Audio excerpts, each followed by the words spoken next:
जय भीम, जय भारत, जय संविधान। 69,000 शिक्षक भर्ती में आंदोलन चल रहा है और उसका 72वां दिन है और 2 दिन से हम लोग भी शामिल हैं। और आज बहुजन मिशन में मान्यवर काशीराम साहब को के सहयोगी, उनके साथी मान्यवर दीना भाना वाल्मीकि साहब की भी जयंती है और वो जयंती पे हमने उनको आज यहीं पे सभी बहुजन समाज के लोगों ने नमन किया है धरना स्थल पे ही। उसके साथ जो है आज हॉकी के जादूगर मेजर ध्यानचंद जी का भी जो है जन्मदिन है, उसको भी हम लोग सेलिब्रेट कर रहे हैं। लेकिन आंदोलन को भी हम लोग सेलिब्रेट कर रहे हैं क्योंकि आंदोलन जो है ना हर कोई नहीं कर सकता। जो बहादुर होते हैं वही लोग आंदोलन करते हैं। तो ये आंदोलन धार पे है, लेकिन निकम्मी गूंगी बहरी सरकार सुनना नहीं चाहती। देखिए स्पष्ट है, घोटाला हुआ है। पिछड़े वर्ग आयोग की रिपोर्ट है जिसमें लिखा गया है कि भारतीय संविधान के आर्टिकल 14, 15, 16 का वायलेशन का उल्लंघन हुआ है। आरक्षण नियमावली का पालन नहीं किया गया है। आंदोलन जारी है और आंदोलन जारी रहेगा। लेकिन यहाँ जो ओबीसी एससी संगठित मोर्चा, जो यहाँ के जो आंदोलनकारी साथी हैं जिनके नेतृत्व में आंदोलन चल रहा है, कल हमारे आंदोलन को लीड किया था बहन मुक्ता कुशवाहा ने और आज जो हमारी जो लीड करने की जो नेता थी वो थी तस्लीम बानो। मेरे साथ हैं, मेरे राइट हैंड पे अमरेंद्र पटेल और मेरे बाएं हाथ पे विजय यादव। ये भी इस आंदोलन के दोनों अग्रणी नेता हैं।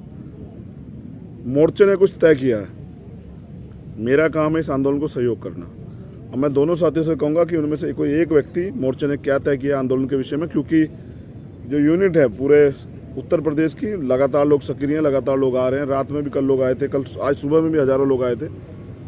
और भविष्य में भी जब जब आंदोलन को धार दी जाएगी और अपील की जाएगी तो लाखों लोग आएंगे भी। लेकिन अब मोर्चे ने क्या तय किया, मैं ये दोनों जानकारी के लिए आपको सामने जो है ना प्रस्तुत करता हूँ। हमारा कोई एक साथी मोर्चे की तरफ से वो अपनी बात रखे कि मोर्चे ने क्या तय किया है। सभी क्रांतिकारी साथियों को जय भीम। जैसा कि भाई ने बताया कि आंदोलन लगातार 72वें दिन सफलतापूर्वक आज हमारा पूरा हुआ शाम तक, जो लगातार जारी रहेगा। सरकार को हम एक मौका दे रहे हैं कि हमारी मांगों को सुना जाए। राष्ट्रीय पिछड़ा वर्ग आयोग की जो रिपोर्ट है वो किसी दल विशेष की नहीं है, एक संवैधानिक संस्था है जिसको इसी सरकार ने गठित किया है। उनकी रिपोर्ट है 6 पन्ने की और वो 29 अप्रैल को ही जारी हुई थी। 72 दिन लग गए इस बात को हम लोगों को निवेदन करते करते, लेकिन किसी ने हमारी सुनवाई नहीं की।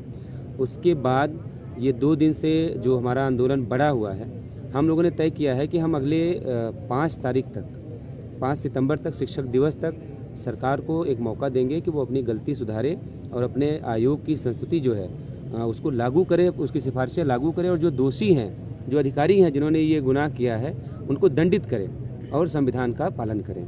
उनके जो मूल हैं उनका जो है सम्मान करें। इसलिए हम लोगों ने तय किया है कि 5 तारीख तक, 5 सितंबर तक हम लोग सरकार का इंतजार करेंगे कि वो हमारे लिए कोई रास्ता निकालेगी। अगर निकाल लेती है तो ठीक है, नहीं तो 6 तारीख को पूरे जो है देशव्यापी आंदोलन हम लोग करने जा रहे हैं, जिसमें हमारे साथ सभी लोग खड़े होंगे, ये हम ऐसी उम्मीद कर रहे हैं। बाकी हमारे भाई जो है आगे जारी रखेंगे। धन्यवाद। तो अगला आंदोलन हमारा कब है, बड़ा आंदोलन? अगला आंदोलन जो डेट डिसाइड हुआ है हमारे ओबीसी एससी संगठित मोर्चा की तरफ से और भाई का भी सहयोग है, वो 6 सितंबर को रखा गया है। और प्रदेश के सभी जो इससे पीड़ित हैं, ओबीसी एससी के भाई जो भी इससे पीड़ित हैं, वो निकल के आएँ, घरों से निकलें, क्योंकि अपनी आवाज़ उठाने के लिए खुद को सड़क पे आना होगा। सरकार इससे पहले मान जाती है तो ठीक, क्योंकि भाई हमारे आंदोलन का समर्थन कर रहे हैं और सरकार को कहीं ना कहीं इससे झुकना होगा। और सरकार के जो नुमाइंदे हैं कहीं ना कहीं झुकने के लिए तैयार भी हो गए हैं। अब चीज़ें थोड़ा सा है कि जो आंदोलन का धार मतलब तेज़ी हो गया है।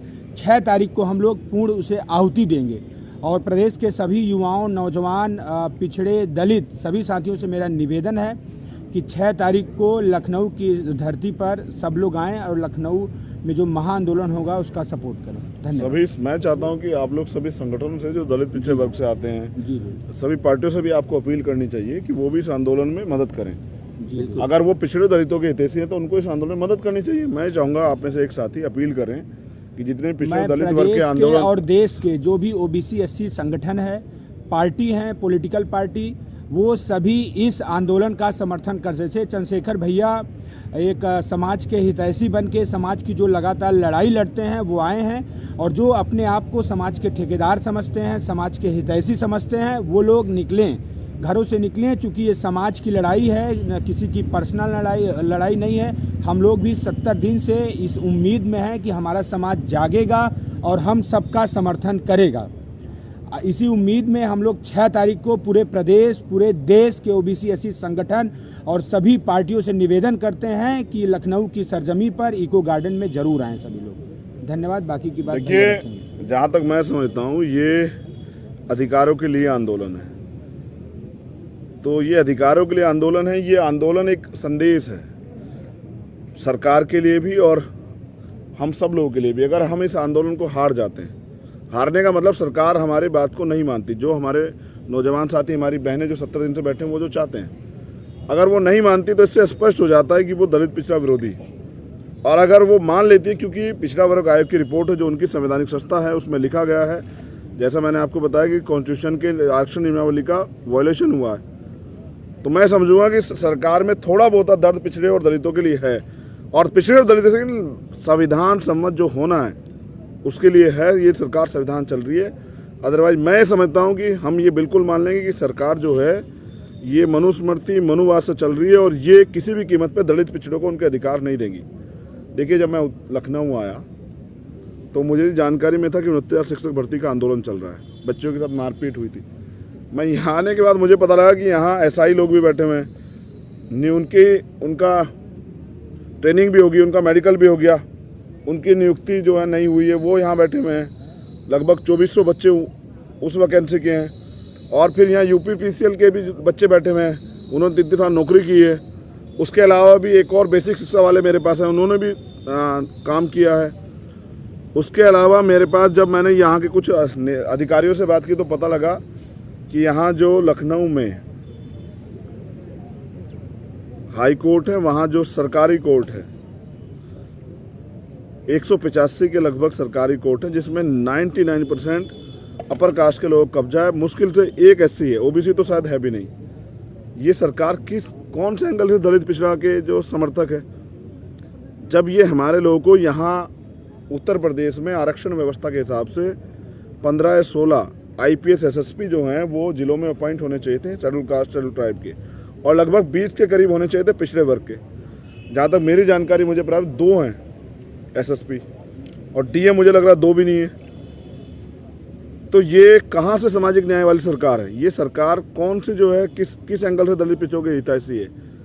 एक तो मेरी समझ में आया कि जिस तरह से दलित पिछड़ों के प्रति कुंठित मानसिकता इनके अंदर है, उनके अधिकारों के प्रति नकली जो इनका प्रेम है वो उजागर हो चुका है, और अब जनता को सावधान रहना चाहिए। ओबीसी एससी संयुक्त मोर्चा ने, शिक्षक संयुक्त मोर्चा जो है उन्होंने जो ऐलान किया 6 तारीख के आंदोलन को हमारा पूर्ण समर्थन है, और मैं सभी कार्यकर्ताओं से ये मांग करूंगा कि वो बड़ी संख्या में 5 तारीख की रात को इको गार्डन पहुंचे। 6 तारीख को आंदोलन होगा, एक ऐसा आंदोलन होगा जो तय करेगा कि आने वाले कल में दलित पिछड़े वर्ग के लोग यहाँ गुलाम बन के जिएंगे या अपने हकों को प्राप्त करेंगे। हम किसी से भीख नहीं मांग रहे, हम किसी का हिस्सा नहीं मांग रहे, हम तो अपना मांग रहे हैं जो संविधान ने हमें दिया है। अगर आप वो भी नहीं दोगे तो हम लोग कमज़ोर नहीं हैं। तो मुझे विश्वास है कि 7 दिन 5 सितंबर शिक्षक दिवस है, और शिक्षक दिवस के दिन तक का अवसर जो है शिक्षकों ने दिया है, और मुझे आशा उम्मीद है कि सरकार मान जाएगी। नहीं मानेगी तो मनाना हम लोग जानते हैं, फिर वो धरना आंदोलन होगा। अगर आप मुझसे जानना चाहते हो मैं तो बता देता हूँ कि गांव-गांव में हम लोग दीवारों पे लिख के बताएंगे कि सरकार ने दलित पिछड़ों के साथ हकमारी की है, उनका हिस्सा छीना है, और हक की आवाज़ उठाने पे उनको बेइज्जत किया, उनको लाठी मारी है, उनको सताया, उन पर झूठे मुकदमे किए हैं, उनको डराने धमकाने का काम किया, उनको प्रलोभन देने का काम किया है। और हर जिला मुख्यालय पे हम लोग आंदोलन भी कर सकते हैं, इतनी क्षमता भी हम लोग रखते हैं। तो अगर सरकार हमारी मांग को नहीं मानेगी तो हर जिला मुख्यालय पे भी परमानेंट अनिश्चितकालीन आंदोलन चल जाएंगे। अब ये देखते हैं, सरकार अपना निकम्मापन छोड़ के पीड़ितों की, शोषितों की मदद करती है SC ST OBC के लोगों को अधिकार देती है या हठधर्मी करके हमारे अधिकारों पे कुठाराघात करती है, ये समय तय करेगा। आंदोलन जारी है और आंदोलन लगातार जारी रहेगा। मैं आपसे भी अपील करता हूं कि 6 तारीख में, चाहे 6 तारीख की सुबह पहुंचे या 5 तारीख की रात को, बड़ी संख्या में पहुंचें और सरकार को एहसास कराएं।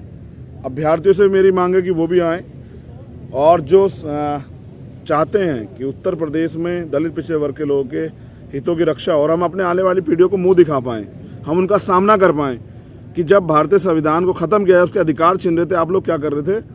तो हमें लड़ना चाहिए, क्योंकि तमाम हमारे सीनियर नेता कह के गए बहुजन महापुरुष कि जिंदा कौम 5 साल इंतजार नहीं करती। चाहने को तो ये शिक्षक भर्ती के लोग भी अगली सरकार का इंतजार कर सकते थे, लेकिन ये इसलिए लड़ रहे हैं क्योंकि बिना लड़े कुछ मिलेगा नहीं। मांगने से भीख मिलती है, छीनने से अधिकार मिलते हैं, और जो अधिकार आपके छीन ले गए उनके लिए लड़ना पड़ता है। इनमें क्षमता है। मैं उन क्रांतिकारी बहनों को और नौजवान साथियों को भी नमन करता हूं जिन्होंने इस आंदोलन को चक्कर चला के रखा, लाठियां खाई, और मेरा सहयोग इस आंदोलन में हमेशा रहेगा। जय भीम, जय भारत, जय संविधान, धम्मरात्रि। आप सभी के लिए मंगल कामनाएं।